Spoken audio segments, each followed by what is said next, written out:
All right, incredibly bizarre play to end the Titans-Dolphins game. The game's basically over, 2.5 minutes left, Tennessee's up 12 points, and for the Dolphins, they're trying an onside kick just to try and see if they can get something going. Sure, why not? But when this ball eventually lands, you see the Titans don't even try to pick it up. The Dolphins do pick it up, and you see the Titans special teams coordinator is furious at his players, saying, "Why didn't you just fair catch it? Why did you let it drop like that?" But there was a penalty, so okay, a lot of chaos. Let's hear the official try to explain what's going on.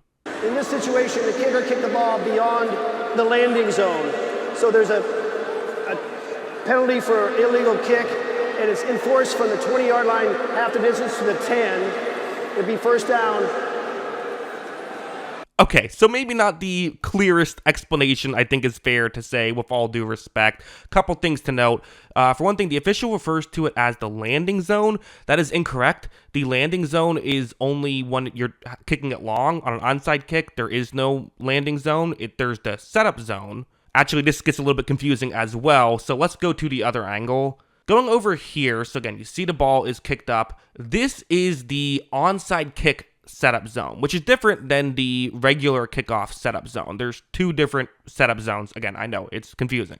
But the rule is the ball has to land in this box. If it does not land in this box, it goes too far, then that counts as a penalty now with the new dynamic kickoff, because you can't just say you're going to go for the onside kick and then kick it long, or you do that every time. Okay, sure. That makes sense. So when you see the ball eventually lands, it does land a couple of yards past the setup zone. Now, I have to say, this Tennessee Titans player 100% should not have let this ball drop. All you have to do is call a fair catch. They can't touch you. You catch a football, and then you're good.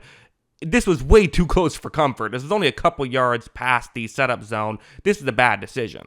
Also, the refs give the Titans an extra 10 yards. Again, I read the rule book. That shouldn't have happened. They should have been able to get the ball at their opponent's 20. For some reason, to get the ball at the opponent's 10, which is another weird thing. I don't get why that happened. So, yeah, I don't think the officials did a great job at explaining this. Even the official who was in the booth, I don't think did a great job at explaining this. And I don't think they got it right either, unless I'm reading something in the rule book wrong, which I read it like 10 times because it is very confusingly worded in there. But yeah, crazy sequence.